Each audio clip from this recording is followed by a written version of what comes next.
तू ही है, अल्फा और ओमेगा तू ही है।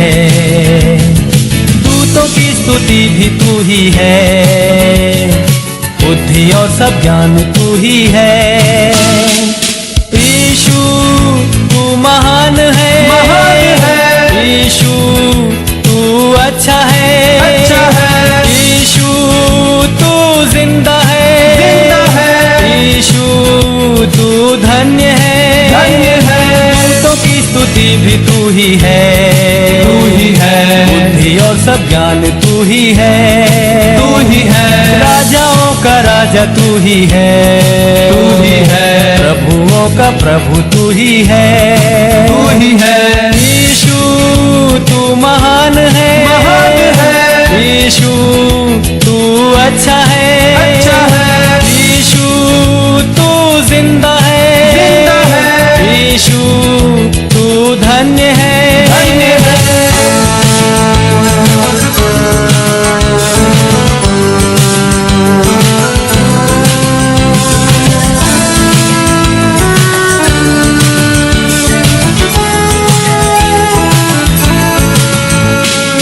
जीवन भरा पाप से मेरा, जग अंधेरा और अशुद्ध सारा, मेरे पापों से बचाने को मेरे लिए जीवन दिया है।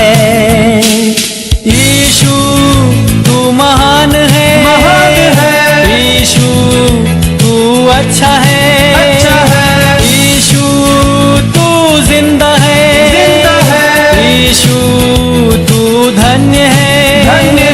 दूतों की स्तुति भी तू ही है, बुद्धि और सब ज्ञान तू ही है, राजाओं का राजा तू ही है, प्रभुओं का प्रभु तू ही है, यीशु तू महान है, यीशु तू अच्छा है, यीशु तू जिंदा है, यीशु तू धन्य है।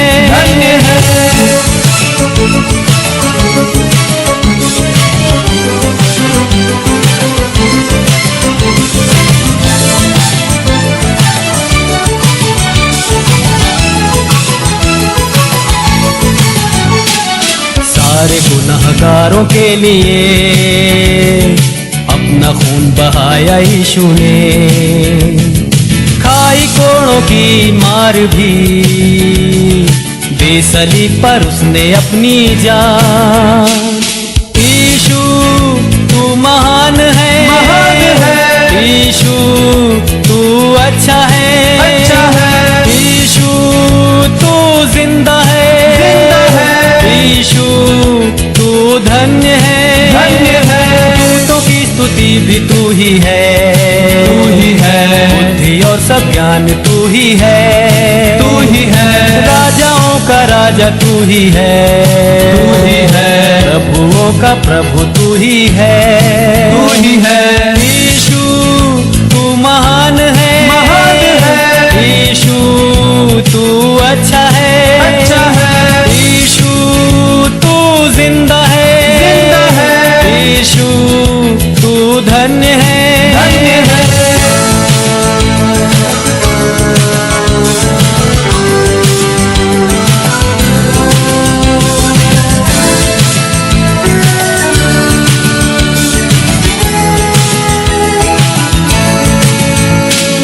वायदा किया है तूने, वायदा तू करता है पूरा, वायदे के लिए आते हैं बरकतों की बारिश अब उंडे। यीशु तू महान है, यीशु तू अच्छा है, यीशु तू जिंदा है, यीशु तू धन्य है। दूतों की स्तुति भी तू ही है, बुद्धि और सब ज्ञान तू ही है, राजाओं का राजा तू ही है, प्रभुओं का प्रभु तू ही है, यीशु तू महान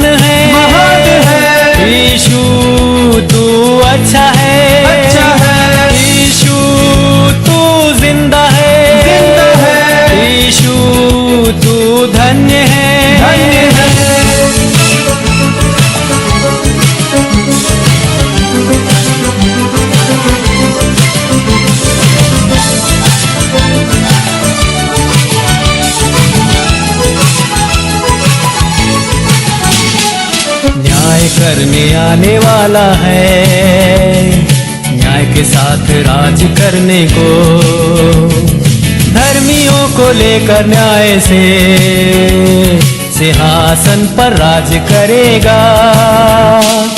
यीशु तू महान है, यीशु तू अच्छा है, यीशु तू जिंदा है, यीशु तू धन्य है, दूतों की स्तुति भी तू ही है, बुद्धि और सब ज्ञान तू ही है, राजाओं का राजा तू ही है, प्रभुओं का प्रभु तू ही है, यीशु तू महान है, यीशु तू अच्छा है, यीशु तू जिंदा है, यीशु तू धन्य है, दूतों की स्तुति भी तू ही है, बुद्धि और सब ज्ञान तू ही है, राजाओं का राजा तू ही है, प्रभुओं का प्रभु तू ही है, यीशु तू महान है, यीशु तू अच्छा है, यीशु तू जिंदा है, यीशु तू धन्य है, यीशु तू महान है, यीशु तू अच्छा है, यीशु तू जिंदा है, यीशु तू धन्य है, यीशु तू महान है, यीशु तू अच्छा है, यीशु तू जिंदा है, यीशु तू धन्य है।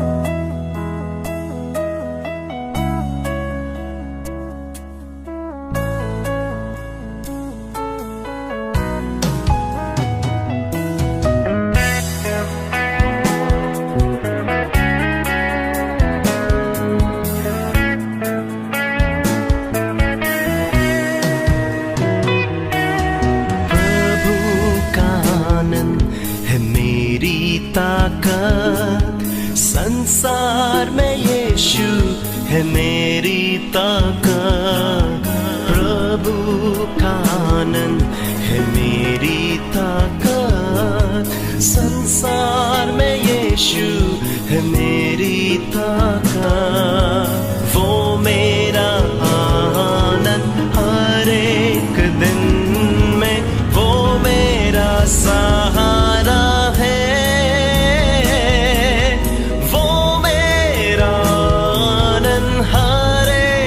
दिन में वो मेरा सहारा है।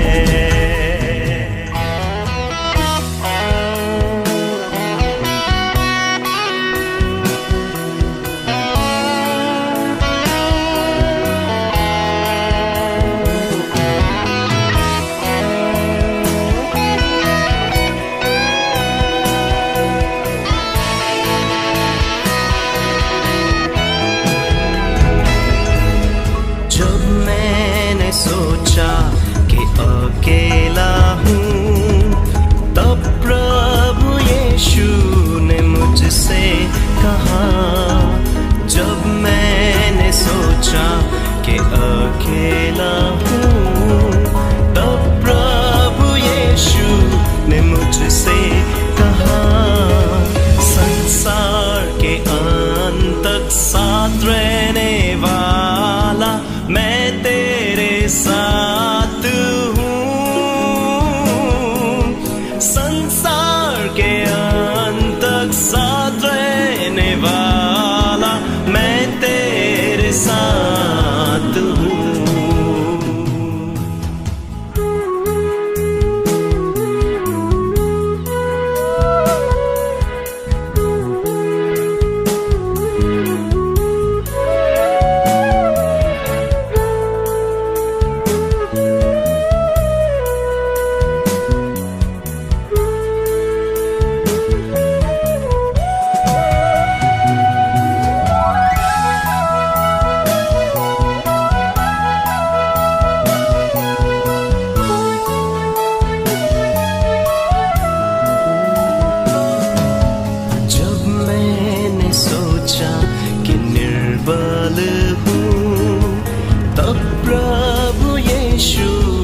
मुझसे कहा, जब मैंने सोचा कि निर्बल हूँ, तब प्रभु यीशु ने मुझसे कहा, शक्ति देने वाला, सामर्थ देने वाला, मैं तेरे साथ हूँ।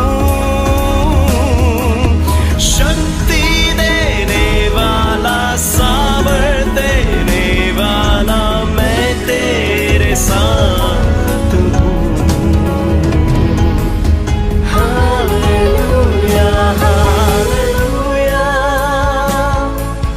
हालेलुया, हालेलुया,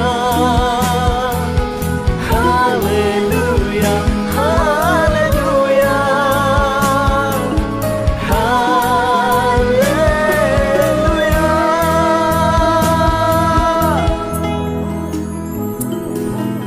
जब मैंने सोचा कि असंभव है, तब प्रभु यीशु ने मुझसे कहा, जब मैंने सोचा कि असंभव है, तब प्रभु यीशु ने मुझसे कहा, असंभव को संभव करने वाला यीशु, मैं तेरे साथ हूँ।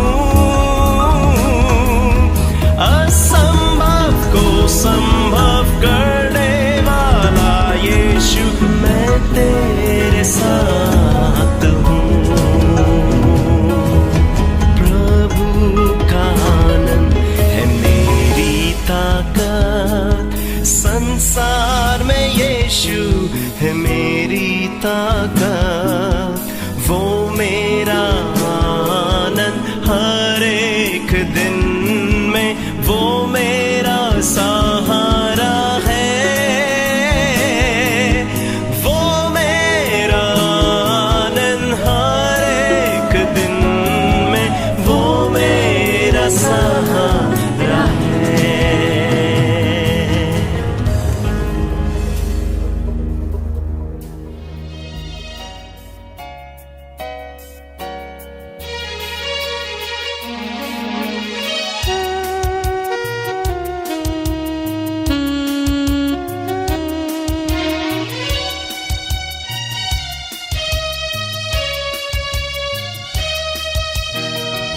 भरपूर जीवन तेरे लिए, भरपूर जीवन तेरे लिए यीशु लाया है, तेरे लिए भरपूर जीवन तेरे लिए। આ સમયને પળને માટે ઈશ્વર પિતાનો પુષ્કળ આભાર માનીએ છીએ. The church of North India Gujarat ડાયોસિસની વ્યવસ્થામાં ઓનલાઈન બાઇબલ સ્ટડીમાં આપણે જોડાઈ શકીએ છીએ અને દરરોજ પ્રભુનું વચન મનન કરી શકીએ છીએ. ઉત્તમ સુવિધાને માટે ઈશ્વર પિતાનો અને વિશેષ કરીને માન્ય બિશપ સાહેબનો આ સમય હૃદયપૂર્વક આભાર માનીએ છીએ. આવો આજની બાઇબલ સ્ટડીમાં જોડાઈએ તે પહેલાં આપણે પ્રાર્થનામાં જોડાઈએ. પ્રાર્થના કરીએ. સ્વર્ગમાં બિરાજમાન સર્વશક્તિમાન સનાતન અને પવિત્ર પ્રભુ, આ સુંદર સમયને પળને માટે અમે તમારો આભાર માનીએ છીએ, તમારી સ્તુતિ તમારી પ્રશંસા કરીએ છીએ, કારણ કે પ્રભુ તમે દયાળુ અને કૃપાળુ પ્રભુ છો, તમે પ્રેમ કરનાર પ્રભુ છો અને પ્રભુ તમારી કૃપા અને તમારી દયાનો અમને સતત અનુભવ કરાવો છો. આભાર માનીએ છીએ. આખો દિવસ પ્રભુ તમે અમારી સાથે રહ્યા, અમારું રક્ષણ કર્યું અને આ સાંજના સમયે તમારા સાનિધ્યમાં બેસવાને માટે અને પ્રભુ તમારું જીવતું અને પવિત્ર વચન મનન કરવાને માટે આ સુંદર સમય તમે અમારા જીવનમાં આપ્યો છે. ત્યારે પ્રભુ અમે આભાર માનીએ છીએ, તમારી સ્તુતિ અને તમારી પ્રશંસા કરીએ છીએ.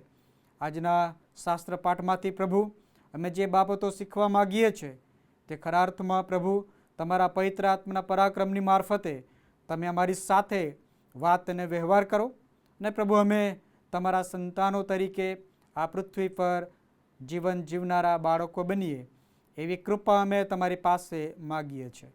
પ્રાર્થના અમારા મુક્તિદાતા પ્રભુ ઈસુ ખ્રિસ્તના નામમાં કરીએ છીએ. આમેન.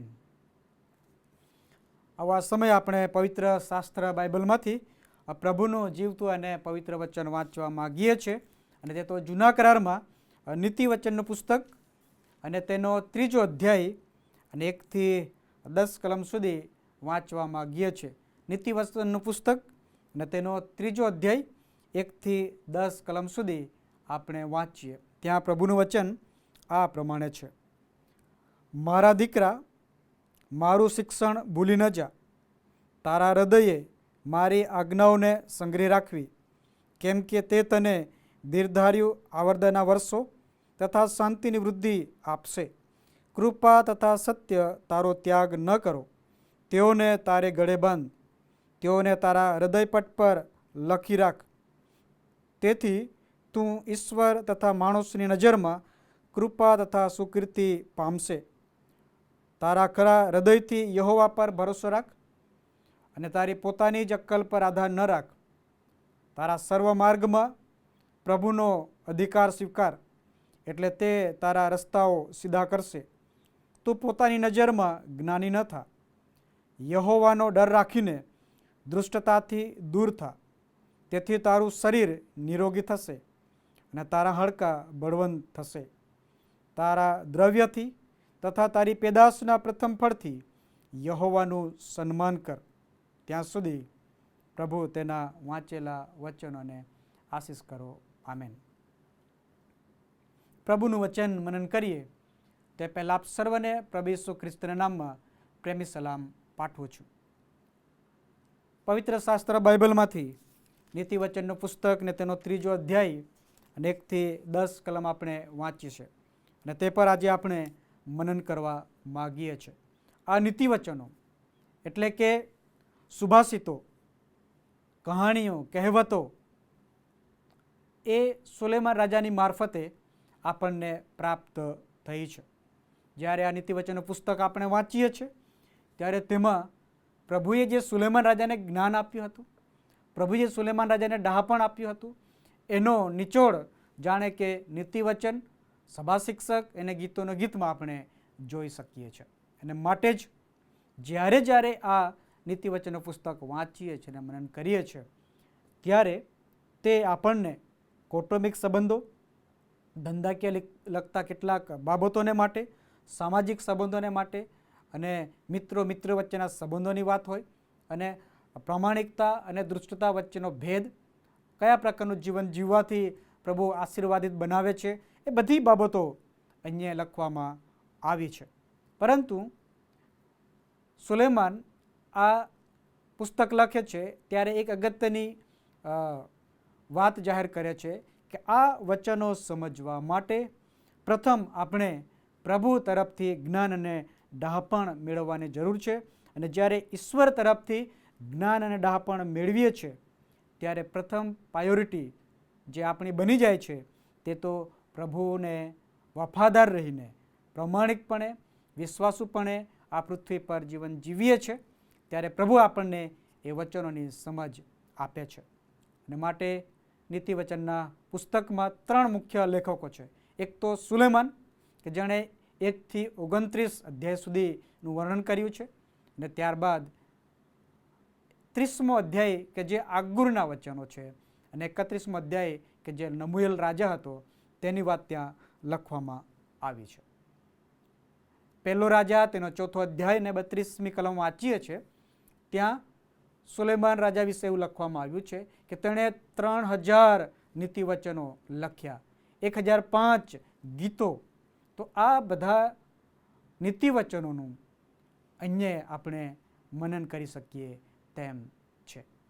અને માટે જ્યારે આ નીતિ વચનના પુસ્તકનો અભ્યાસ કરીએ છીએ ત્યારે આ નીતિ વચન લખવાનો જે હેતુ છે તે પહેલા અધ્યાયની 1 થી 6 કલમમાં આપવામાં આવી છે.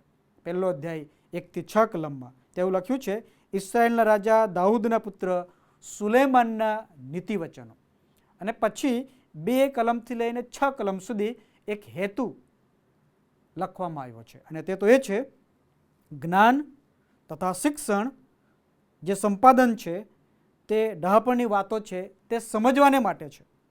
એટલું જ નહીં, પરંતુ ભોળાને તે ચતુરાઈ આપે છે, જુવાનોને તે વિદ્યા અને વિવેક બુદ્ધિ આપે છે, જે જ્ઞાની પુરુષો છે તેને વધારે જ્ઞાની બનાવે છે, અને જે બુદ્ધિમાન છે તેને ડહાપણ પૂરું પાડે છે. અને એની મારફતે જ્યારે આ નીતિ વચનોનો પુસ્તકનો જ્યારે અભ્યાસ કરીએ છીએ ત્યારે આપણને પ્રભુ એ વાતની સમજણ આપે છે. આ જ્યારે પુસ્તક લખે છે ત્યારે નીતિ વચનના પુસ્તકમાં સુલેમાન રાજા એ પ્રભુ સાથેનો પોતાનો સંબંધ અને પ્રભુ તરફથી જે શિક્ષણ મળ્યું છે તે, અને એ જ શિક્ષણને પોતાના દીકરાને માટે કે સમાજને માટે નમૂનો આપવાને માટે જણાવે છે. માટે પહેલો અધ્યાયથી લઈને 9મા અધ્યાય સુધી જો આપણે વાંચીએ તો વારંવાર મારા દીકરા, મારા દીકરા, મારા દીકરા શબ્દો આવે છે. અને એ તો 19 વાર આ 9 અધ્યાયમાં મારા દીકરા, મારા દીકરા શબ્દો આવે છે. અને એ બતાવે છે કે પિતા અને પુત્રનો સંબંધમાં પિતા તરફથી મળતું શિક્ષણ દીકરો પ્રાપ્ત કરે કે જેથી એ પ્રભુને મહિમાને માટે ઉપયોગી બને. જેમ સુલેમાન પ્રભુને સાનિધ્યમાં નમી પડ્યો અને પોકારીને કહે છે કે મારા પિતાના દેવ, તમે મને જ્ઞાન અને બુદ્ધિ આપી છે એ માટે કે હું ઇસ્રાયેલના રાજા તરીકે તમામ લોકોને યોગ્ય ન્યાય આપી શકું. અને પ્રભુ તરફથી એ જે જ્ઞાન માગે છે એ જ્ઞાન પ્રભુ એમને આપે છે. અને તેથી પ્રથમ તો એ સુલેમાન રાજા અને ઈશ્વર પિતા સાથેનો જે તેમનો સંબંધ છે, પિતા અને પુત્રનો સંબંધ છે, એ સંબંધમાં સફળ થવાને માટે, એ જીવનમાં સફળ થવાને માટે, આગળ વધવાને માટે કઈ બાબતોની મુખ્ય જરૂર છે તેની વાત પણ સુલેમાન અહીંયા કરે છે. અને માટે 3જો અધ્યાય જ્યારે આપણે વાંચ્યો છે ત્યારે 3જા અધ્યાયમાં જ્ઞાન પ્રાપ્ત કરવાને માટે આપણે શું કરવું જોઈએ, કઈ રીતે આપણે આગળ વધી શકીએ, ઈશ્વર સાથે આપણે કઈ રીતે ચાલી શકીએ કે જેથી આપણને જ્ઞાન બુદ્ધિ ડહાપણ પ્રાપ્ત થાય, એની વાત અહીંયા લખવામાં આવી છે. 1થી 4 કલમમાં સુલેમાન રાજા એ પોતાના દીકરાને એ શીખવવા માગે છે કે જો દીકરા તું આજ્ઞા પાલનની મારફતે ઈશ્વરના સાનિધ્યમાં રહીને જીવન જીવીશ તો તું સફળ થઈશ. કઈ બાબતમાં સફળ થઈશ? તો કે તું શાંતિની વૃદ્ધિ કરશે અને તું સુકૃતિમાન પામશે. મતલબ કે તને આદર અને માન સન્માન તને મળશે. ક્યારે મળશે? કે જ્યારે તું તારા દેવ યહોવાની વાણી સાંભળીને તેની આજ્ઞા પ્રમાણે, વિધિઓ પ્રમાણે જીવન જીવશે તો.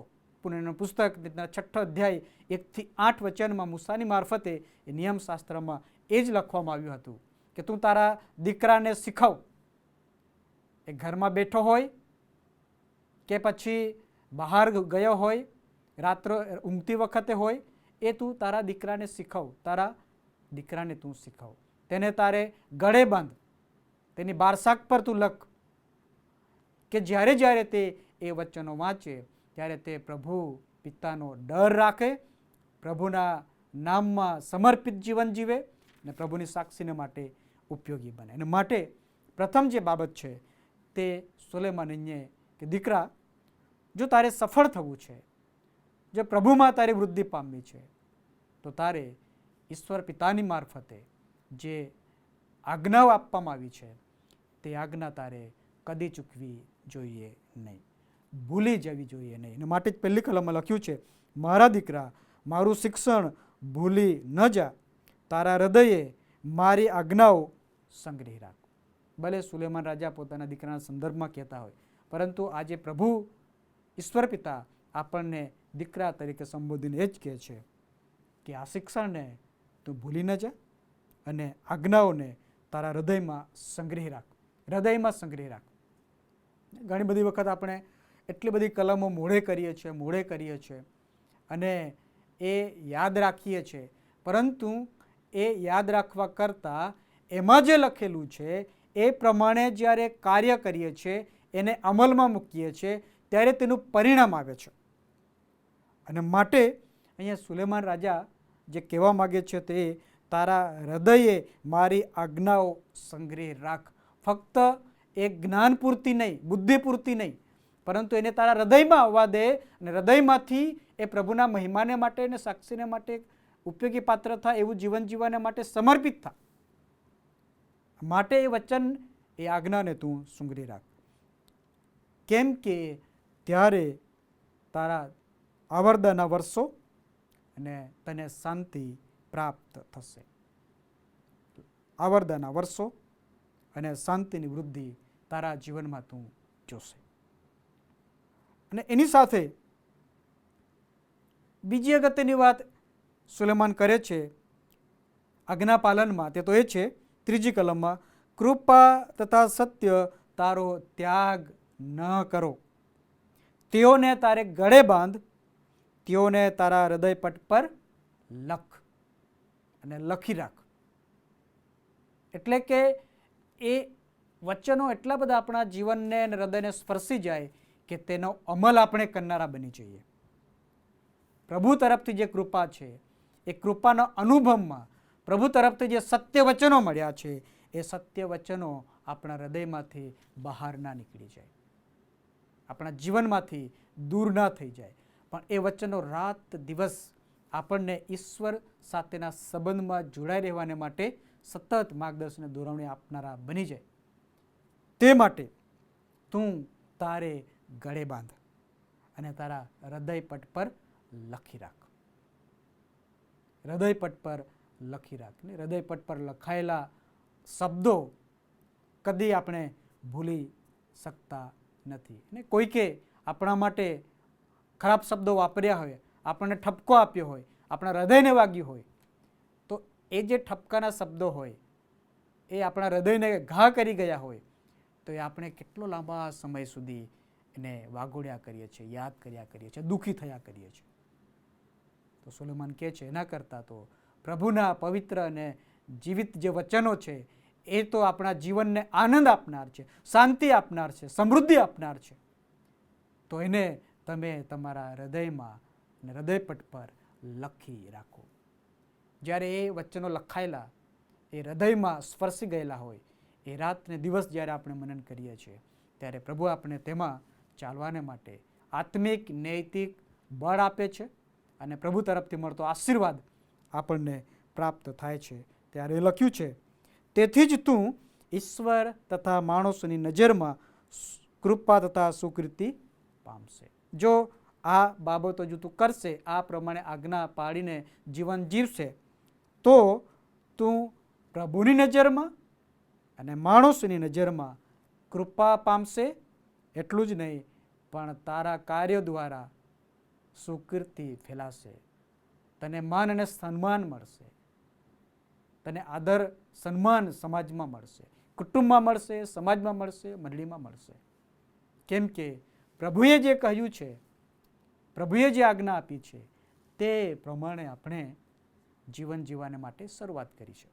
ને માટે સુલેમાન રાજા એ પોતાના દીકરાને આ વાતની ખાતરી કરાવે છે કે જો તું આ શિક્ષણ ન ભૂલી જાય, તારા હૃદય પર, તારા હૃદયના પટ પર લખી રાખીશ, આ આજ્ઞાને તું પકડી રાખીશ, આ નિયમ સાથે તું વળગી રહીશ, તો ચોક્કસ તું શાંતિમાં રહીશ, સમૃદ્ધિમાં રહીશ, આવરદાના વર્ષો વધશે. એટલું જ નહીં, તારા પર પ્રભુની કૃપા સતત જારી રહેશે અને તારા કૃત્યોની મારફતે તને માન અને સન્માન પણ મળશે. બીજી બાબત અહીંયા સુલેમાન રાજા કરે છે, તે તો એ છે 5મી અને 6ઠી કલમમાં કે જો તું ખરેખર આ પૃથ્વી પર પ્રભુના મહિમાને માટે ઉપયોગી પાત્ર થાય અને પ્રભુ તારા દ્વારા માન અને મહિમા પામે અને પ્રભુ તને આશીર્વાદ આપે, એવી જો તું અપેક્ષા રાખે છે, તો સંપૂર્ણપણે એ ઈશ્વર પર તું ભરોસો રાખ, વિશ્વાસ કર અને વિશ્વાસ રાખીને એ માર્ગમાં તું ચાલ. 5મી કલમમાં લખ્યું છે, તારા ખરા હૃદયથી યહોવા પર ભરોસો રાખ અને તારી પોતાની જ અક્કલ પર આધાર ન રાખ. જે જ્ઞાન બુદ્ધિ પ્રભુએ આપી છે, પ્રભુનો આભાર માનીએ કે પ્રભુએ આપણને જ્ઞાન બુદ્ધિ ડાપણ આપ્યું છે. અને માટે આપણે આજે અલગ અલગ સ્તરે સમાજમાં, મંડળીમાં અને ગુજરાત રાજ્યમાં કે દેશમાં કાર્યશીલ બન્યા છે. જે પ્રભુએ આપણને જ્ઞાન આપ્યું છે એ જ્ઞાન આપણે સમાજને માટે, દેશને માટે, મંડળીને માટે ઉપયોગી બનાવી રહ્યા છે. અને ત્યારે એ જ્ઞાન આપનાર પ્રભુ પર આપણે વિશ્વાસ મૂકીએ, ભરોસો મૂકીએ કે જ્ઞાન તો મેં મારી જાતે પ્રાપ્ત કર્યું નથી, પણ ઈશ્વર દ્વારા પવિત્ર આત્માના સામર્થ્યમાં એ જ્ઞાન મને મળ્યું છે. માટે જ્ઞાન આપનાર પ્રભુને હું વિશ્વાસુ રહું. અને માટે અહીં લખ્યું છે, તારી પોતાની જ અક્કલ પર આધાર ન રાખ. ઘણી બધી વખત આપણે સલાહ સૂચનો કોઈક આપે છે એ સ્વીકારવાને બદલે આપણે પોતાના મનમાં જે વિચારીએ છીએ, આપણા હૃદયમાં જે વિચારો આવે છે એની મારફતે આપણે નિર્ણય કરીએ છીએ અને આગળ વધીએ છીએ. ઘણી વખત એ નિર્ણયોમાં આપણે નિષ્ફળ જઈએ છીએ, આપણને સફળતા મળતી નથી, કેમ કે આપણે પોતાની અક્કલ પર આધાર રાખીને કાર્ય કરવા માગીએ છીએ. પરંતુ જ્યારે જે જ્ઞાન બુદ્ધિ પ્રભુએ આપી છે એનો ઉપયોગ કરીને એ જ બાબતને આપણે પ્રભુની સમક્ષ લઈ જઈએ કે પ્રભુ આ કાર્ય અમે કરવા માગીએ છીએ, એમાં પ્રભુ તમે અમને માર્ગદર્શન આપો. એટલું જ નહીં, પ્રભુ એ કાર્ય તમે ખરેખર પરિપૂર્ણ કરનાર ઈશ્વર છો એવો અમે વિશ્વાસ કરીએ છીએ. તો ચોક્કસ પ્રભુ એવું કહે છે કે તારા સર્વ માર્ગમાં પ્રભુ તને સફળતા આપશે. ત્યાં લખ્યું છે 6ઠ્ઠી કલમનો બીજો ભાગ, એટલે તે તારા રસ્તાઓ સીધા કરશે. એટલે તે તારા રસ્તાઓ સીધા કરશે. જીવનમાં જે દોડ આપણે દોડી રહ્યા છે એ વિશ્વાસની દોડ હોય કે આ પૃથ્વી પર પ્રભુએ જીવન આપ્યું છે એની દોડ હોય, એ જીવનની દોડમાં ઘણા બધા પ્રશ્નો અને સમસ્યાઓ અને મુશ્કેલીઓમાંથી આપણે પસાર થઈએ છીએ. અને એવા સમયે કોઈક પ્રશ્ન આપણને મૂંઝવી રહ્યો છે અને આપણને જે પ્રભુએ જ્ઞાન આપ્યું છે એ જ્ઞાનનો આપણે ઉપયોગ પણ કરીએ છીએ. પરંતુ ઘણી વખત જ્ઞાની માણસ પ્રભુ પર આધાર રાખવાને બદલે એ પોતાની અક્કલ પર, પોતાની બુદ્ધિ પર આધાર રાખે છે અને નિષ્ફળ જાય છે. અને ત્યારે જ સુલેમાન રાજા એ કહેવા માગે છે કે અગર તારા જીવનની યાત્રામાં, એ મુસાફરીમાં તું સફળ થવા માગે છે, એ રસ્તા સીધા થાય, એ રસ્તામાં કોઈ મુશ્કેલી ના પડે, તો ઈશ્વર પર ભરોસો રાખ અને તેના સર્વ માર્ગનો સ્વીકાર કર, એ અધિકારને સ્વીકાર કર, પ્રભુનો જે અધિકાર છે એનો સ્વીકાર કર, તો તું તારા રસ્તા સીધા કરશે. પ્રભુ એ માર્ગ આપણા માટે સીધા કરશે. ત્રીજી વાત જે સુલેમાન કરે છે તે તો એ છે 7મી કલમ અને 8મી કલમ. તો પોતાની નજરમાં જ્ઞાની ન થા, યહોવાનો ડર રાખીને દુષ્ટતાથી દૂર થા. ઘણી વખત માણસ પોતાનું જ્ઞાનને પ્રગટ કરે છે અને એના જીવનમાં અહમ આવી જાય છે. આ તો હું જ કરી શકું, મારા જેવો બીજો કોઈ નથી કે આ પ્રશ્નનું નિરાકરણ કરી શકે. હું આટલો બધો જ્ઞાની છું, મને આટલું બધું આવડે છે. અને એ પોતાની જાતમાં ગૌરવ અનુભવે છે અને ગર્વ લઈને, અભિમાન કરીને પ્રભુથી દૂર પણ ચાલ્યો જાય છે. અને ત્યારે પ્રભુ અહીંયા સુલેમાનની મારફતે જે દીકરાઓની સલાહ આપવામાં આવી છે તે એ છે કે તું પોતાની નજરમાં જ્ઞાની ન થા. તારા કરતાં પણ જ્ઞાની છે ઘણા બધા લોકો. હું નહીં જઈશ તો નહીં થશે એવું નહીં. પ્રભુ ત્યાં યોગ્ય કાર્ય કરનાર કોઈ વ્યક્તિને મોકલશે જ. માટે સુલેમાન કહે છે કે તું પોતાની નજરમાં જ્ઞાની ન થા, પણ યહોવાનો ડર રાખ. પ્રભુ પર આધાર રાખીને પ્રભુની બીક રાખ, પ્રભુનો ડર રાખ. એટલે કે પોતાની જાતને નમ્રતામાં લાવ. પ્રભુની સાનિધ્યમાં તું ઝૂકી જા, નમ્ર બની જા, પ્રભુને આદર અને સન્માન આપનાર બની જા. ત્યારે તારું જ્ઞાન કામ લાગશે. અને માટે અહીંયા 3 બાબતો લખી છે. તો જ્ઞાની ન થા, યહોવાનો ડર રાખ અને દુષ્ટતાથી દૂર થા. દુષ્ટતાથી દૂર થા. નમ્રતા અને સદભાવમાં જો આપણે જીવન જીવવું હોય, પ્રભુને માન અને સન્માન આપવું હોય, તો આપણા જીવનમાં નેકી આવવી જોઈએ, આદર ભાવ આવવો જોઈએ, પ્રામાણિકતા આવવું જોઈએ, કે જેથી જે કંઈક પ્રભુએ આપણને જ્ઞાન આપ્યું છે, જે સ્તર પર પ્રભુ આપણે લઈ ગયા છે, જે ઊંચાઈ સુધી પ્રભુ આપણે લઈ ગયા છે, એમાં મારું કે તમારું જ્ઞાન નથી. એમાં પ્રભુનું પરાક્રમ ને પ્રભુનું સામર્થ્ય ને પ્રભુ તરફથી મળતું જ્ઞાન છે. અને એ જ્ઞાનને પ્રતાપે, એ પ્રભુ તરફથી મળતું જ્ઞાનને પ્રતાપે આપણે એ ઊંચાઈ સુધી પહોંચ્યા છે.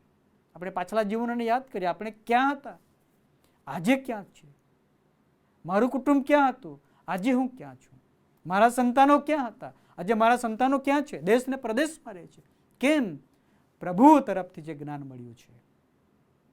અને એ જ્ઞાનનો ઉપયોગ કરવા પ્રભુને આધીન થઈને, દુષ્ટતાથી દૂર રહીને, સમર્પિત થઈને જીવન જીવ્યા છે. માટે પ્રભુએ આપણને આ આશીર્વાદ આપ્યો છે. તો ત્યાં પ્રામાણિકતાપણે અને વિશ્વાસુપણે ઈશ્વરનો ડર રાખીને જીવન જીવનારને માટે સુલેમાન રાજા કહે છે, તેથી તારું શરીર નિરોગી થશે. અહીંયા ભલે શરીરની વાત હોય, શરીર તો નિરોગી થશે જ, પરંતુ એથી વિશેષ એક ડગલું આગળ વધીએ તો આપણું આધ્યાત્મિક જીવન નિરોગી થશે. આત્મિક જીવનમાં આપણે તંદુરસ્ત હોઈશું, પરિપક્વ બનીશું, પ્રભુના વિશ્વાસમાં દ્રઢ બનીશું. કેમ કે આપણે પોતાના જ્ઞાન પર નહીં, પણ પ્રભુ પર ભરોસો રાખીને, પ્રભુને આધીન થઈને જીવન જીવીએ છીએ. માટે એ પ્રભુ અને પ્રભુનું પરાક્રમ અને પવિત્ર આત્માની દોરવણી આપણને દુષ્ટતાથી દૂર રાખશે અને વિશ્વાસુપણામાં જીવન જીવવા માટે કૃપા પૂરી પાડશે. અને ત્યારે આપણું શરીર તો નિરોગી થશે જ, પણ એની સાથે આધ્યાત્મિક જીવન ધોરણમાં આપણે આશીર્વાદ પ્રાપ્ત કરીશું. ચોથી વાત અહીંયા સુલેમાન રાજા કરે છે તે તો 9 અને 10 કલમમાં.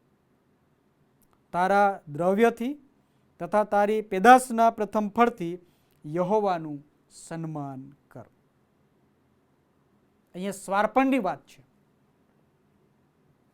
જે જ્ઞાન બુદ્ધિ પ્રભુએ આપી છે, એ જ્ઞાનનો સદુપયોગ કરતા કરતા જે આશીર્વાદો પ્રભુએ આપણને આપ્યા છે, એ આશીર્વાદો આપનાર પ્રભુ છે.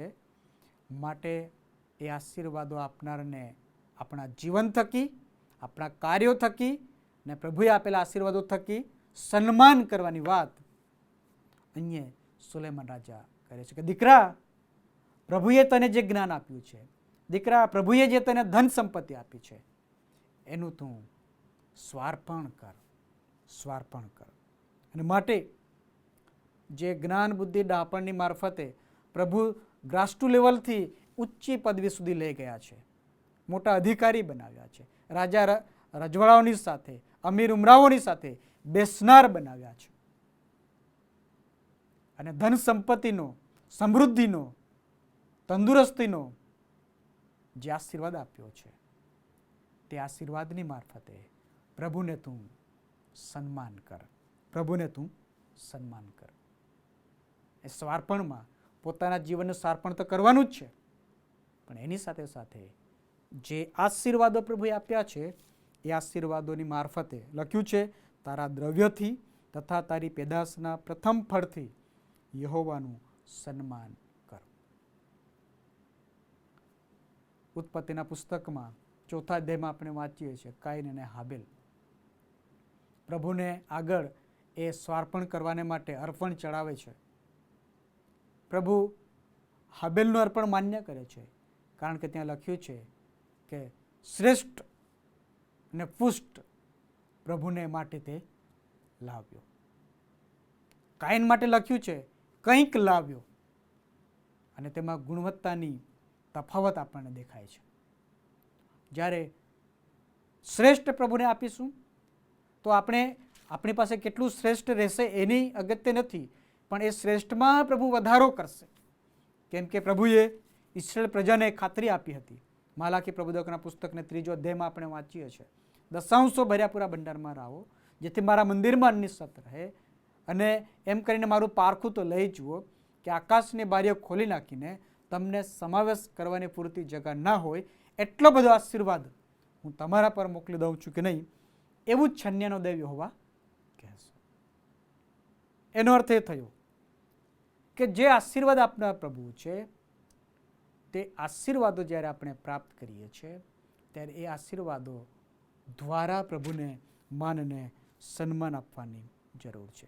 જો આપણે માન અને સન્માન આપીએ છીએ તો એમ લખ્યું છે, એમ કરવાથી તારી વખારો ભરપૂર થશે અને તારા દ્રાક્ષા કુંડો નવા દ્રાક્ષારસથી ઉભરાઈ જશે, ઘટશે નહીં.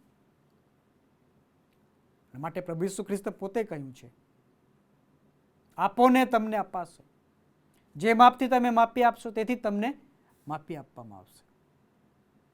પાઉલ પ્રેરિત કહે છે કે ખુશીથી આપનારને દેવ ચાહે છે. અને જ્યારે પ્રભુએ જે આપણને આશીર્વાદ આપ્યો છે એ આશીર્વાદને પ્રભુની સાક્ષીને સેવાને માટે ઉપયોગી બનાવીએ. કેટલું આપીએ છીએ અગત્યનું નથી, પણ આપવાનો ભાવાર્થ આપણા હૃદયમાં કેવો છે તે ખૂબ અગત્યનું છે. કેમ કે પેરિતુના કૃત્ય તેનો 5મા અધ્યાયમાં આપણે વાંચીએ છીએ, અને એને સફીરા તેઓ બીજા લોકોની જેમ તેઓ પણ પોતાની જમીન વેચીને, સંપત્તિ વેચીને એ નાણાં પ્રેરિતોના પગની આગળ મૂકવા ગયા હતા. ત્યાં તેમની પાસે કોઈએ માગ્યા નહોતા. પિત્તરે નહોતું કીધું કે તમે વેચીને મને આપો, પરંતુ બીજા લોકોને જોઈને એમને પણ લાગ્યું કે આપણી સંપત્તિ પણ વેચી દઈએ અને આપણે પણ આપણા ધન સંપત્તિ પ્રભુની સાક્ષીને સેવાને માટે સમર્પિત કરીએ. સારા વિચાર સાથે તેઓ એ નાણાં લઈને ગયા હતા. પણ આપણે ત્યાં વાંચીએ છીએ કે તેઓએ કેટલુંક છુપાવી રાખ્યું હતું અને જુઠ્ઠું બોલ્યા હતા, અને પરિણામ આપણે જાણીએ છીએ, ખરાબ આવે છે. અને માટે પ્રભુએ જે આપણને આશીર્વાદ આપ્યા છે, જ્ઞાન બુદ્ધિનો આશીર્વાદ હોય તો એ જ્ઞાનને આપણે બીજાને શીખવવાને માટે ઉપયોગમાં લઈએ. તાલંતો હોય અલગ અલગ પ્રકારના, એ વાજિંત્રો વગાડવાના હોય, એ સંગીતના હોય, એ ગાવાના હોય, એ શિક્ષણ આપવાના હોય, એ પ્રાર્થના કરવાના હોય, એ કાઉન્સેલિંગ કરવાના હોય, અલગ અલગ કૃપાદાનોથી પ્રભુએ આપણને ભર્યા છે. શું એ દ્વારા પ્રભુને આપણે સન્માનિત થઈએ એવું કાર્ય કરીએ છીએ? જે ધન સંપત્તિ પ્રભુએ આપણને આપી છે આપણા જીવનને ટકાવવાને માટે, નોકરી વ્યવસાય આપ્યો છે, બિઝનેસ આપ્યો છે, દેશ પ્રદેશમાં વસાવ્યા છે, તો શું એની મારફતે આપણે પ્રભુને માન અને સન્માન આપીએ છીએ? પ્રભુ કહે છે કે જો તું આપશે તો તારી વખારો ભરપૂર થશે. અને માટે જે વખારો ભરપૂર થશે તે તો પ્રભુ વખારો ભરપૂર કરનાર છે. આશીર્વાદો આપનાર પ્રભુ તે છે. અને માટે જ ઇસ્રાયેલ પ્રજાને પ્રભુએ એની પણ ચેતવણી આપી હતી કે રખેને તું અભિમાની બને કે એ મારી શક્તિ પ્રમાણે, મારા તાલંત પ્રમાણે, મારી બુદ્ધિ પ્રમાણે આ ધન સંપત્તિ હું કમાયો છું.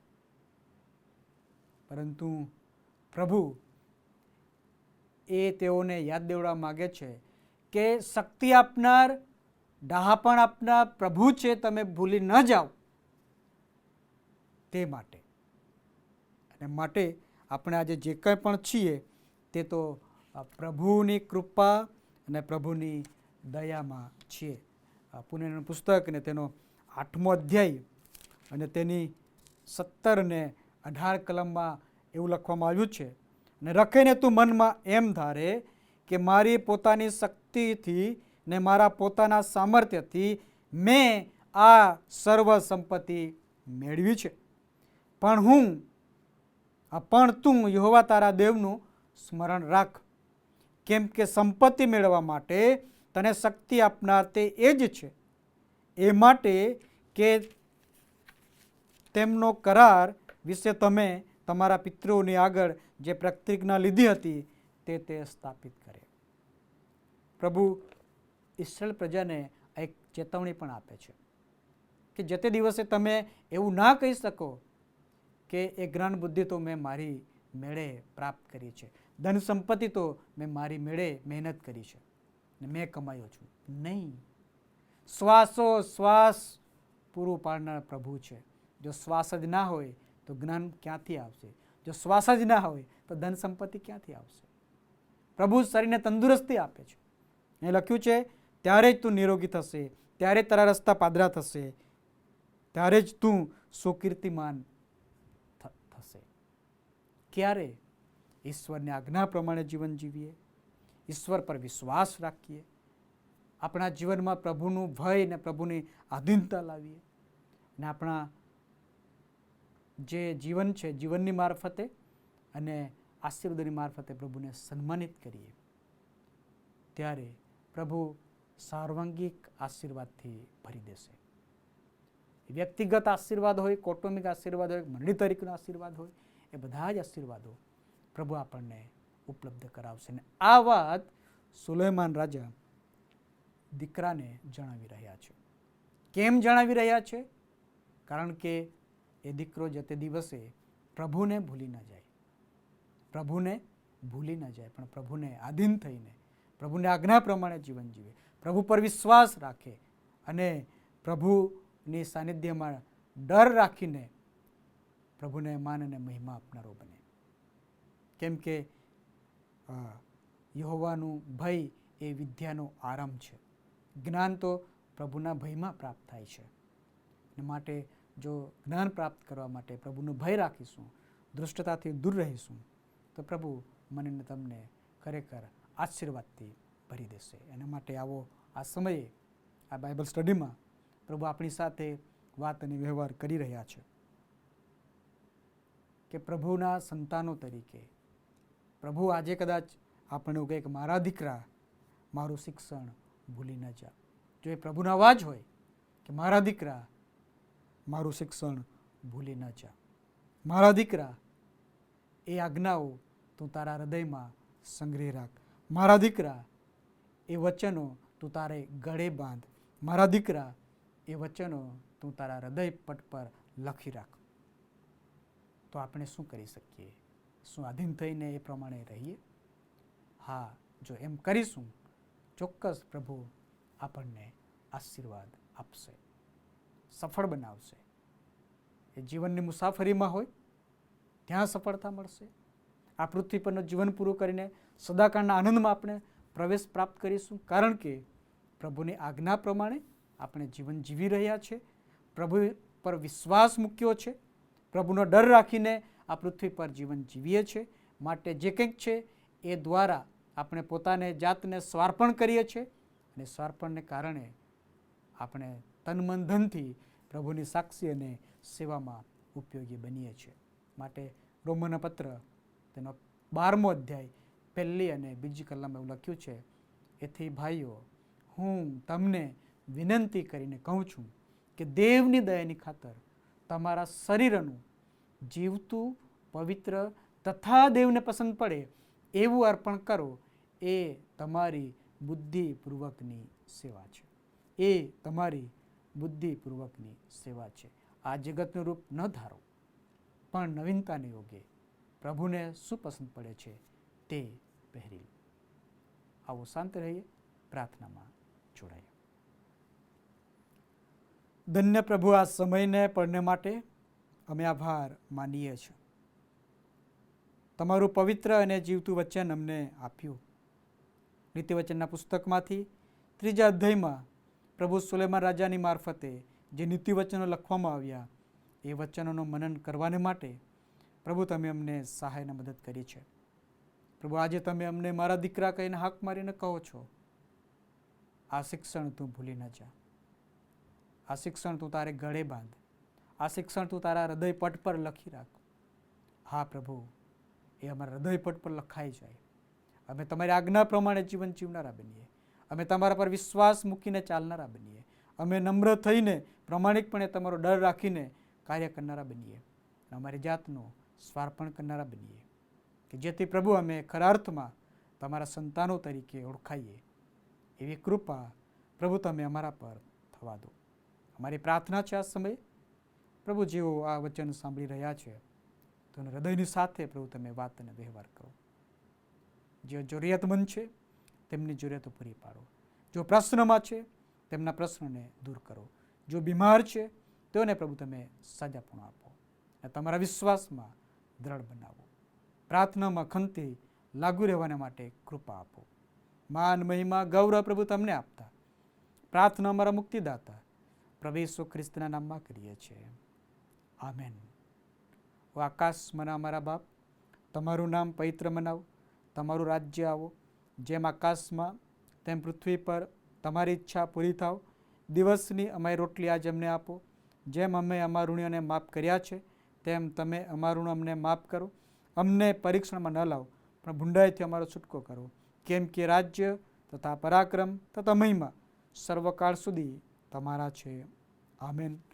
હવે આપણા તાનના પ્રભુ ઈસુ ખ્રિસ્તની કૃપા, ઈશ્વર પિતાનો પ્રેમ, પ્રભુ પવિત્ર આત્માની દિવ્ય અને મધુરી સંગત આપણ સર્વની સાથે આજથી સદા સર્વકાળ સુધી હોજો.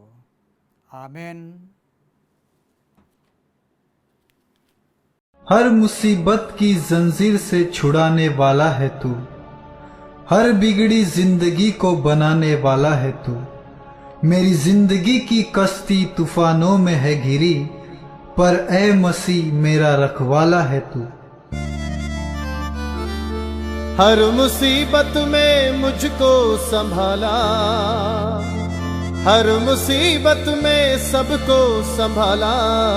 ओ रखवाला यीशु है रखवाला.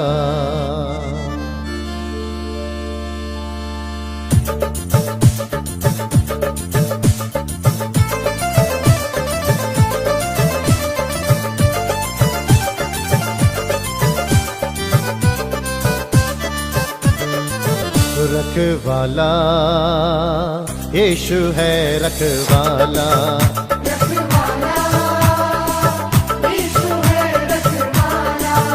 रखवाला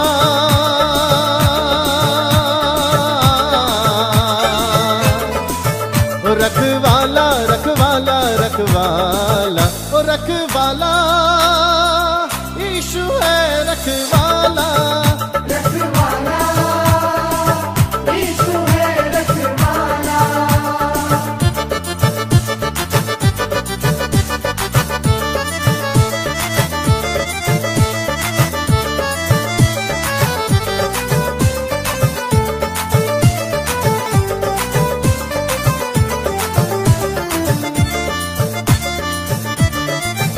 हर मुसीबत में वो काम आया मुझे, मरते मरते यीशु ने बचाया मुझे, मरते मरते यीशु ने बचाया मुझे. रखवाला यीशु है रखवाला. ओ रखवाला यीशु है रखवाला. ओ रखवाला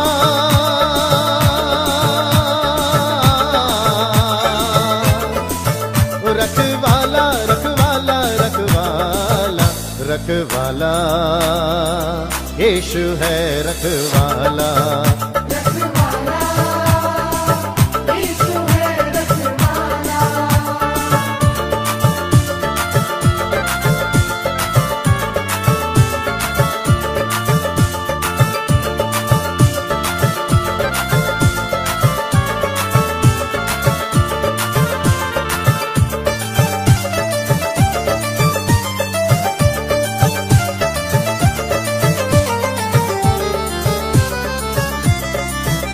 जब मसीहा का दीदार हो जाएगा, तेरा बिगड़ा हुआ काम बन जाएगा, तेरा बिगड़ा हुआ काम बन जाएगा. रखवाला यीशु है रखवाला. ओ रखवाला यीशु है रखवाला. ओ रखवाला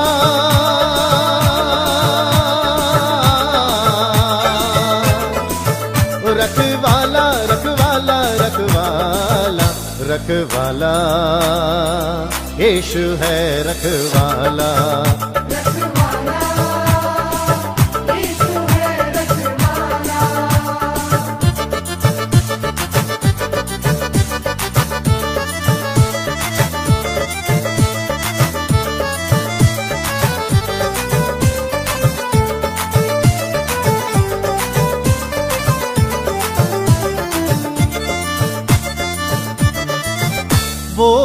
धरती का राजा वो सरकार है, निराला मसीहा का दरबार है, निराला मसीहा का दरबार है। रखवाला यीशु है, रखवाला ओ रखवाला यीशु है, रखवाला ओ रखवाला।